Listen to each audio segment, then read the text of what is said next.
They trade with each other every single day, depend on each other's money and technology. But there's always some sort of hiding. So, why does China and the West still not trust each other? This is the story of how China and the West ended up with such a bad relationship. In order to understand this, we have to go back almost 200 years. In the early 1800s, China wasn't weak. It was rich and advanced. It had silk, porcelain, art, and tea that Europe desperately wanted. British families built entire routines around Chinese tea.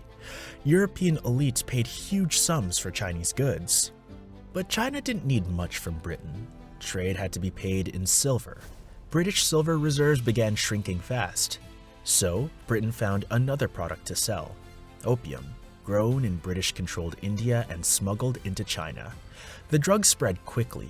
Addiction destroyed families and drained silver out of the Chinese economy. Chinese officials tried to stop it.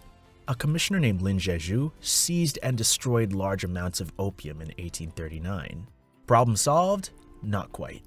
Britain responded with war. China lost the First Opium War. It was forced to sign treaties that gave Britain trade privileges and territory. Hong Kong was handed over. More ports were open to foreign control. Later wars brought even harsher terms. Foreign troops entered Beijing. Cultural treasures were looted and burned. Other powers followed Britain: France, Germany, Russia, Japan, and even the United States demanded their own concessions. China was divided into spheres of influence. Foreign citizens inside China often didn't have to follow Chinese law. Ports were controlled by outsiders. Railways and mines were influenced by foreign interests. And from China's point of view, this wasn't trade. It was humiliation. This period, from 1839 to 1949, is known in Chinese history as the Century of Humiliation. It's not a forgotten chapter. It's taught in schools. It's shown in museums. It's part of modern Chinese identity. And for generations, China had believed it was the center of civilization. Suddenly, it was treated as weak and backward. That shock changed everything.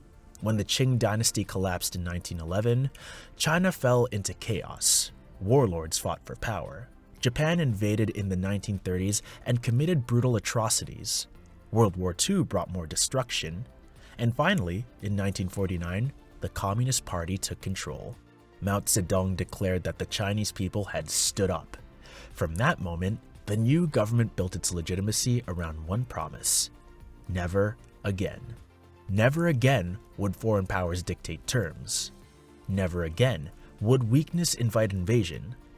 But the relationship with the West didn't improve. During the Cold War, China and the United States were on opposite sides. They fought indirectly in Korea. Over 180,000 Chinese soldiers died in that war. China saw American troops near its borders and felt threatened. For more than 20 years, China didn't hold its seat at the United Nations. Taiwan represented China instead.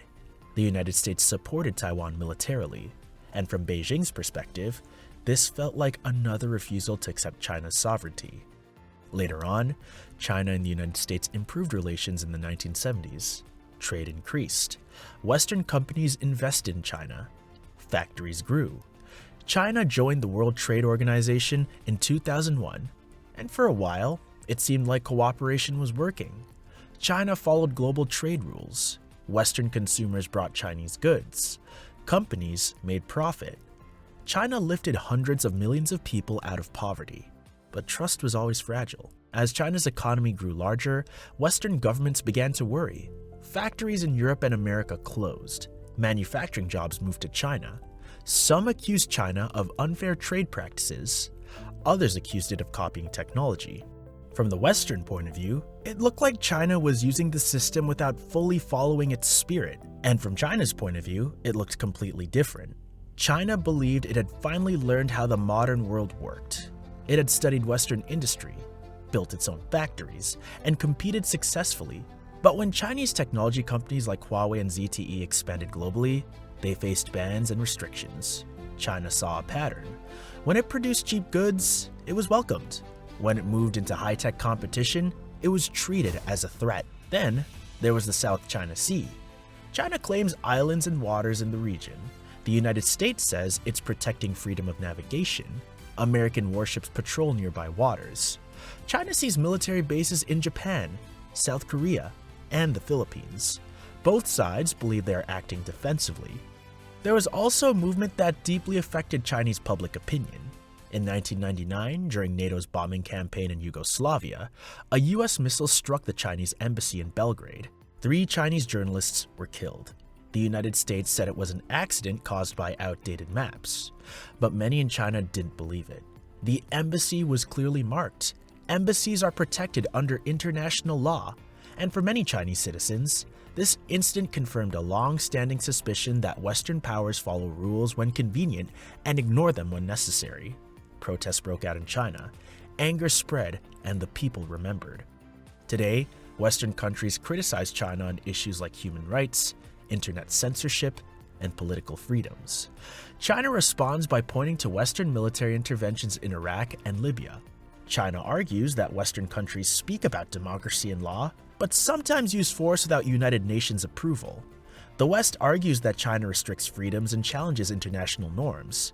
Each side sees hypocrisy in the other. Neither side is likely to change its system for the other, which makes trust even harder. Economic competition has also intensified. Trade wars have led to tariffs. Technology exports are restricted. There are debates about supply chains and dependence. Western governments want to reduce reliance on Chinese manufacturing. China wants to reduce reliance on Western technology. Both sides fear vulnerability. When Western leaders talk about a rules-based international order, they often mean a system built after World War II with institutions like the World Bank, the IMF, and NATO. Instead, China hears a system built when it was weak. It remembers that those same powers once forced unequal treaties and demanded extraterritorial rights. Even if today's leaders weren't alive during those events, the memory remains powerful. To many Western citizens, the Opium Wars feel distant. To many Chinese citizens, they feel personal. That difference in memory creates misunderstanding. China's leaders often speak about national rejuvenation. This means restoring dignity and strength, being treated as an equal. They want autonomy over their country. The West often views China's actions as assertive or aggressive, which China views as protective. Both sides interpret the same event very differently. For example, when China tightens control over Hong Kong, it says it's defending sovereignty. Western governments say it's limiting freedom. When the United States strengthens alliances in Asia, it says it's supporting partners. China says it's encirclement. When Western media reports on human rights issues, China says it's interference. The cycle feeds itself. Distrust builds slowly. It also deepens slowly. But can it be repaired? Trust requires vulnerability. It requires believing the other side will not take advantage of weakness. China's history teaches that weakness invites pressure. Western history teaches that unchecked power can be dangerous. Both lessons are powerful. Today, China and the West are deeply connected, trading trillions of dollars in goods. Students study abroad. Companies operate across borders. Climate change requires cooperation. Pandemics required shared research. But at the same time, the competition is real. Military budgets are rising. Alliances are strengthening. New technologies are guarded closely. Words like strategic rivalry are used more often. The relationship isn't simple. It's shaped by history, memory, competition, and fear. China doesn't forget the past, and the West doesn't always remember it in the same way. When two sides carry different memories of the same events, they speak past each other. That's how China and the West ended up here.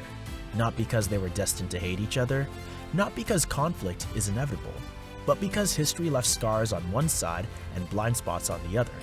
Understanding that doesn't solve the problem, and until both sides recognize how deeply the past shapes the present, their relationship will remain tense and complicated. Thank you for watching.